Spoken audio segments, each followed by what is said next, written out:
country needs to be strengthened. And I think what we can see is you can neglect and underfund a system for so long. Sooner or later, it comes back to bite you. I guess the other thing I would say is I always believe that terrific, really seasoned career employees of government would be able to stand up and carry the day in the absence of really strong federal leadership. And we've even watched Dr. Fauci struggle to be able to do that and watch the attacks on him.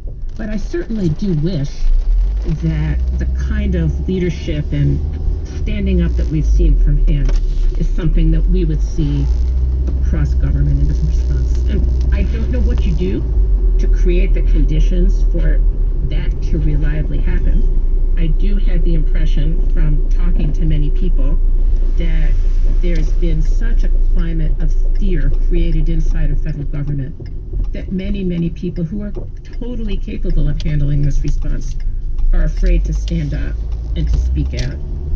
That's Nicole Lurie, former Assistant Secretary for Preparedness and Response at the Department of Health and Human Services.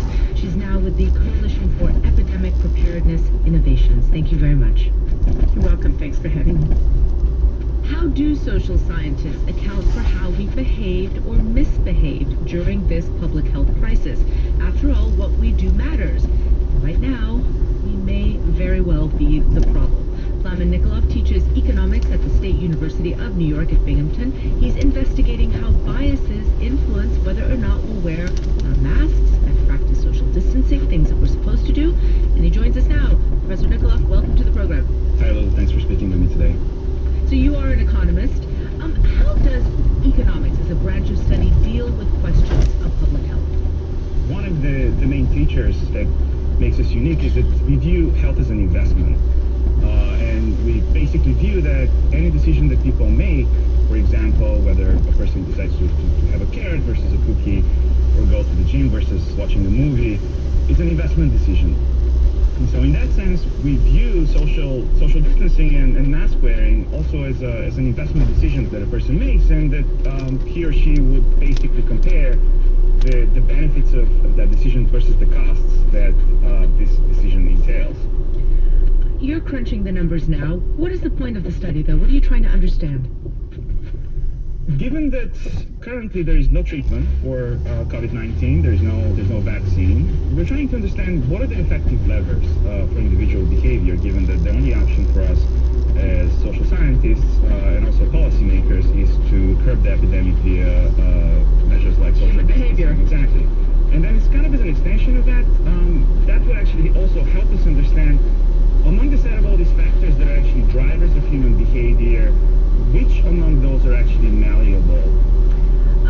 Are there other public health issues that are comparable to this pandemic when it comes to questions of human behavior? I'm thinking about secondhand smoking or seatbelts or even littering. There are. So a similar phenomenon has actually been found where people, for example, don't save enough for retirement because of the tendency and the idea that people misperceive the benefits of compounding, in this case, in the context of interest accumulation. In our context, we're taking this idea further and trying to examine to what extent people actually don't understand the risk associated with getting the virus by virtue of the fact that one infected person can infect multiple people, and then in turn, each of those people can actually infect multiple other people. And I know you can't tell us what you've assessed now, but is there anything that you think will surprise you?